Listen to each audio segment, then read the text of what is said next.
Magandang tanghali sa inyo mga brad. Nandito ako ngayon sa Perez, California.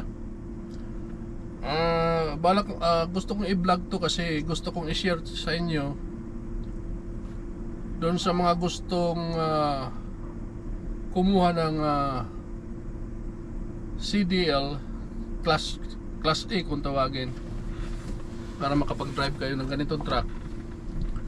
At kung paano nyo, gusto kong bigyan kayo ng tip kung paano nyo siguradong maipapasa yung final exam nyo, yung actual final exam. Sa DMV yan mga gaganapin mga kapatid. Pupunta kayo ang mag-a-appointment sa inyo niyan mga kabrad, yung school na pinasukan nyo. Kasi mahirap na hindi ipasa yan mga kabrad. Kasi yung nag-sponsor sa inyo, yung nagbayad ng tuition fee nyo, kimapasa mo yan o hindi mga brad,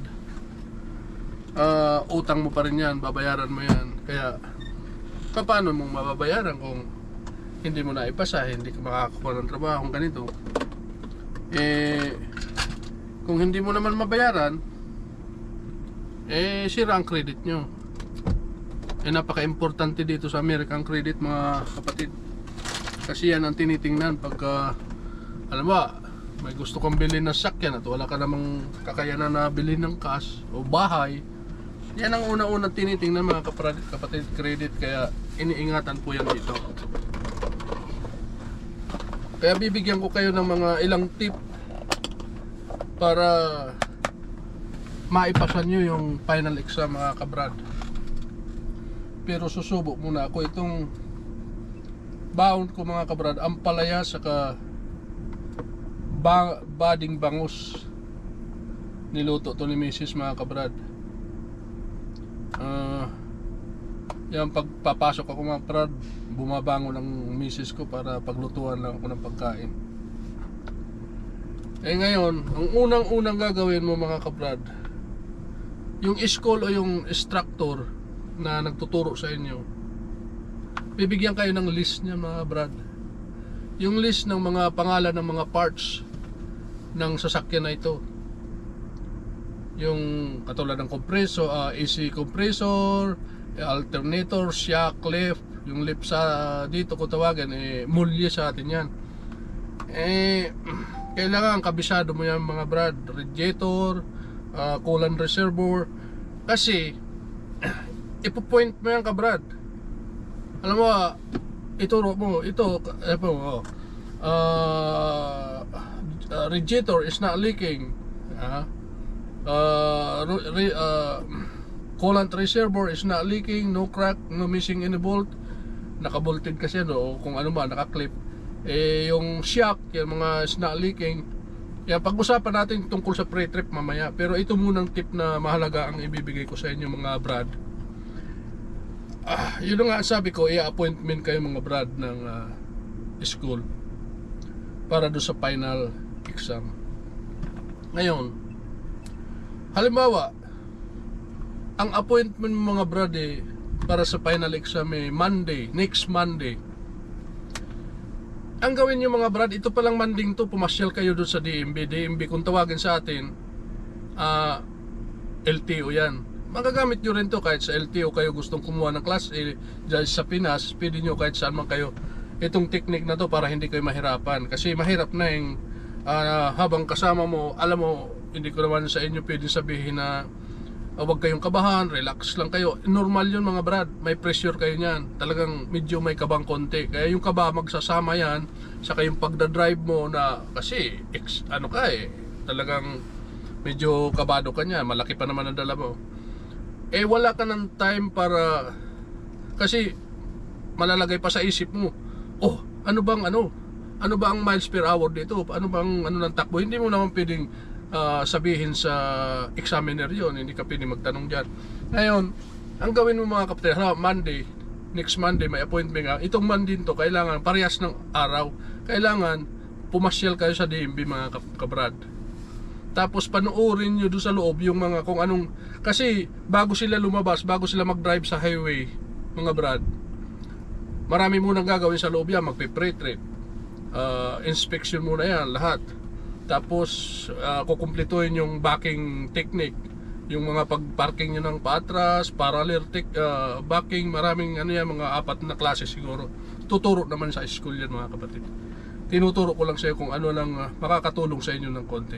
Ngayon, pag lumabas yun mga kapatid, mahalata mo naman yung examiner eh. Kasi may dalang record yan, may dalang book yan na doon isusulat yung point mo. Ngayon paglabas ng mga kapatid, sundan nyo lang kung saan, anong route, tandaan mo anong route dinadala yung pag-examine, kung saan ilang route lang naman yan. Last niya sa freeway, yung freeway wag nyo lang sundan kasi iisa lang naman ang miles per hour dyan mga kapatid. Ano lang yan, 55. Ngayon kung mahalagang malaman nyo yung route na pagdadalan sa inyo, kasi para ang point nyo dyan, malaman nyo kung ilan ang takbo roon, para hindi na kayo nangangapa, hindi nyo na kailangan hanapin yung nakaposted sa tabi ng kalsada. Minsan nalagpasan nyo yun, wala na, hindi mo na alam kung 35, 40. Kasi halimbawa sinabing 40, huwag ka lang kailangan hindi ka lumagpas dyan. Pag sinabing 25 ka lang, pero pwedeng bumagal ng kundi, pero huwag naman masyadong mabagal. Hindi ko mabagal, ipapasa kayo mga kapatid. Kailangan close, halimbawa 45 miles per hour, at least mga 40 miles per hour makatakbo ka. Sinabing 35, at least 33, 32, 30, tumatakbo kang ganoon. Close ka lang doon sa tunay na nakaposted doon sa kalsada kung ilan ang miles per hour. Ngayon, saka idadaan kayo sa route na yan mga brad, yung may dumadaan na ambulance, may dumadaan na bombero. Ano dyan, pag malayo pa at mayroon kang tumabi, itatry mo. Pero pag wala na talaga at close na, nandiyan ka na, kung saan ka na raw na lane, doon ka na huminto mga brad. Pero smooth lang yung paghinto mo ha. Huwag mong biglain kasi inaalalayan mo sa likod, baka mabangga ka. Makakatulong sa inyo yung mga brad, yung ganong style, para hindi na kayo kinakabahan, hindi na kayo palingon-lingon pagdating ng in-examine kayo sa highway, hindi na kayo pahanap-hanap kung ilan ang takbo dito. Alam nyo na agad. Ngayon, pagdating naman ng pagdating ng appointment mo mga brad, may kasama kayong instructor niyan kasi dala nyo yung truck nila ng school saka trailer, dala nyo yan. May kasama kayo niya, pero hindi siya pwedeng pumasok o sumama sa iyo dun sa habang ini-examine ka. Ikaw lang ang pupunta sa likod ng DMV yan, sa may parking sila dyan kung saan sila nag-i-exam.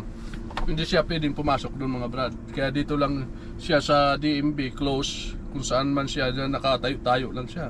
Pinanonood yung ginagawa nyo. Pagdating naman sa pre-trip mga brad, pag inspeksyon na ng labas, unang-una nyo gagawin, natural, tatayo kayo harap. Punta kayo sa harapan ng truck, naka-point kayo rito sa truck mo. Sasabihin mo, my tractor and trailer is not leaning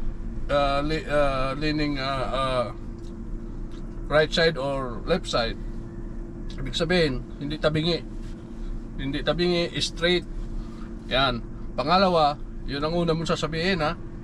Parang kinakausap mo yung sarili mo, pero yung examiner andyan nakikinig yan.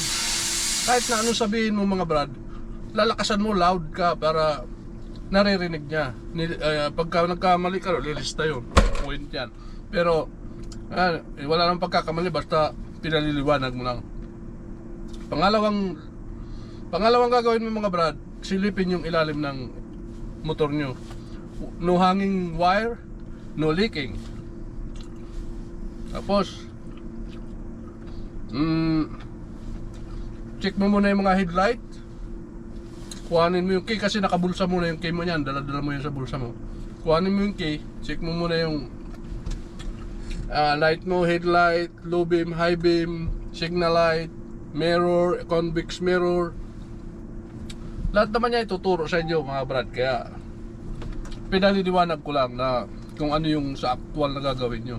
Kaya kailangan yung parts maituro nyo yan para alam nung examiner na kung ano yung tinutukoy nyo. Yung tire mo rim is not crack or no missing any bolt. Yan lang mga sabihin mo, lahat yan. Pagpunta mo sa kabilang side, same in the other side, parehas lang kung ano ang sinabi mo rito sa kabila. Tapos ganun yan all the way sa trailer hanggang likod. Kailangan may point mo yung mga parts doon na handle, working properly. Yan lang ang mga words na sasabihin nyo mga brad, mga basic lang yan. No missing any bolt, no crack, yan lang. Not leaking, hose, no damage, ganyan lang yan. Pabalik-balik ka lang dyan. Kaya mahalaga yung list ng mga parts, kabisado nyo mga brad. Yun lang yun. Pag na-drive nyo naman, lalabas na kayo, magna-drive na kayo, magbabaking muna kayo mga brad. Pakikinggan nyo ng mabuti yung order ng examiner kung anong gusto niyang backing, parallel o kung ano. Pakikinggan nyo, kailangan masunod yun. Tapos pag nakapasa ka na roon, kasi hindi naman sasakay sa iyo yan, kailangan aalamin talaga niya kung pwede kang pagkatiwala mag-drive sa labas. Ngayon pagka okay na, pasa ka na lahat doon, lalabas na kayo niya mga brad. Labas na kayo niyan. Pagdating doon sa stoplight, huwag kayong lalagpas doon sa guide. Kaya kita pa ng lalo na pag may tawiran mga brad, bibigyan mo ng room yung mga tumatawid. Lalo na yung, kasi dadaling ko muna sa maliliit na kalsada eh. Siyempre yung alam mo, sasabihin niya, no, doon na niya sa stoplight na to, kakaliwa tayo dyan. O, siyempre stop yan. Doon ka sa kaliwaan, siyempre pipisto. Bago ka bumuka na doon mga brad, bago ka dumating doon sa line, bumanda ka lang sa parting likod kasi may kakanan dyan na truck eh. Paano pa kayong kakasya? Ganun ang style yan mga brad. Ngayon pagka gusto niya nang mag-go, siyempre dahan-dahan ka, titingin ka muna, o pwede ka ulit mag-stop para tingnan mo. Kasi para lumawak yung view mo mga brad. Eh kasi pag medyo sa likod ka pa mag-i-stop, natural, konti ang view mo eh, hindi mo makikita. Kaya pwede kang mag-stop ulit para siguraduhin lang kung talagang wala. Or kung may stoplight, kung katulad lang niya na stop, yung signboard lang na stop, palagay ko wala, puro stoplight yan mga brad eh. Pag go ka na, go talaga yan. Kaya tuloy na yon. Kahit umistop ka sa bandang bago ang line, kailangan may uwang yan para kumasya lang yung truck na liliko pakanan kung saan ka nang galing. Yun, number 1 yun. Number 2 mga brad, ito, wag kayong mag-iisang kamay mga brad. Bagsak kayo kaagad dyan. Kailangan laging opposite dyan mga brad. Laging ganyan, dalawa. O alam mo, magmamaniobra ka, pwede mong magmaniobra pero balik ka agad mga brad. Pwede magmaniobra, balik ka agad. Dalawa ka, lagi yan mga brad. Pagka nag-isa-isa ka dyan ng kamay mga brad, masasayang ang binayad nyo, bagsak ka talaga. Marami na akong experience na mga nung mag-aral ako, 2 beses na talagang medyo may kakulitan eh. Yung kasi di cambio pa noon eh. Buti nga ngayon mga brad, hindi na mahirap, puro automatic na yan, no? Ang gagana lang sa inyo, itong kanan lang. Yan. Acceleration, baka ito lang na brake. Yan lang, dalawang yan, no? Papalit-palit. Pero nung kasi, cambio ka pa eh. Ngayon wala na, mga truck na yun, puro automatic na mga brad. Kaya, hindi ganong mahirap. Konting lambing lang sana mga brad. Huwag nyo nang kalimutan mag-like and subscribe para naman tuloy-tuloy tayo makapag-video at makatulong tayo sa kapwa Pinoy natin na gustong mag-truck, makakuha ng Class A license at mag-trucking dito sa California. Okay mga brad, tapos na tayo. Andito na ako sa yard namin. Hindi ko kayo nabalikan doon sa NRT dahil masyadong busy yung facility, kaya kailangan ko makalis agad doon.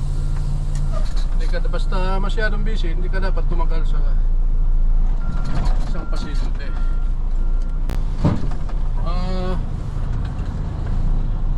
Tulad ng pinag-usapan natin kanina kung paano nyo maipasa yung final exam ng actual sa DMV o sa LTO sa atin sa Pinas. Gusto ko lang ihabol sa inyo yung siyempre, yung pagkatapos nyo mag pre-trip inspection kasama yung examiner sa outside ng sa tractor and trailer. Pagkatapos niyan mga brad, in-explain ko na sa inyo yan.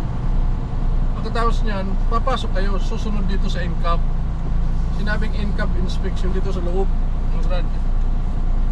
Napakahigpit nila dito sa air brake inspection. Kaya kailangan yung ituturo sa inyo ng instructor yan, halos araw-araw gagawin nyo yan sa truck nyo. Kaya huwag kayong mag-alala, pero huwag nyo biro-biroan yan mga kabrad.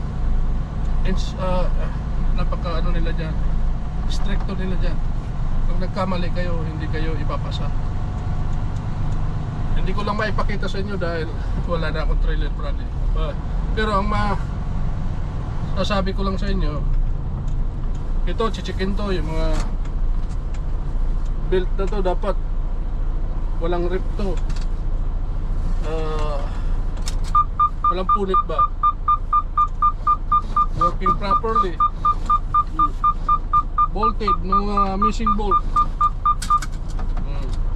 Paliwanag mo yan. So kahit ito mga brad na mga switch niyan, tatandaan nyo yan, pag ituturo sa inyo yan kung paano, anong gamit niyan. Ito mga brad, sa ano yan, sa tractor, brake. This one sa trailer. Ang pag-check niya mga brad, neutral mo, kasama yung trailer, dapat may trailer eh.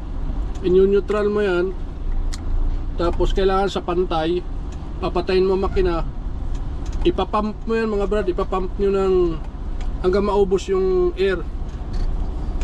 Pupos nyo yan all the way, pupos nyo to, ganyan. Pupos nyo, hindi ko lang to pwedeng ipos kasi wala na akong trailer, sisingaw mo. Diba, ipupos mo yan. Tapos papump mo yung brake pedal.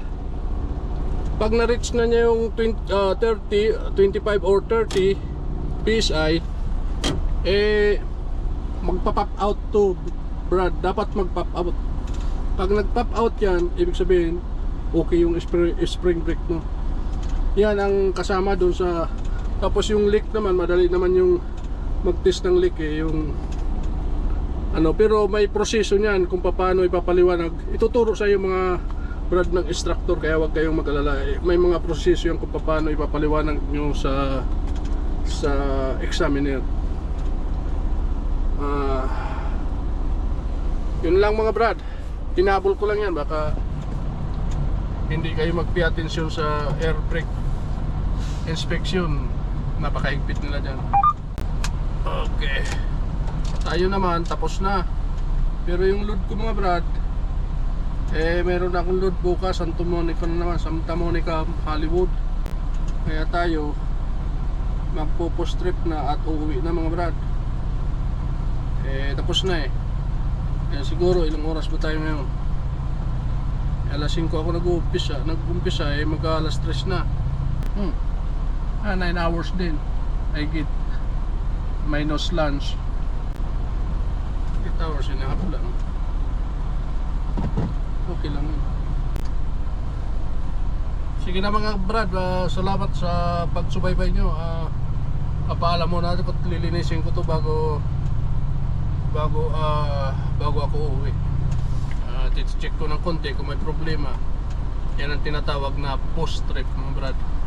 Konti lang hindi naman tayo may CDL na tayo hindi naman tayo nag-i-examine.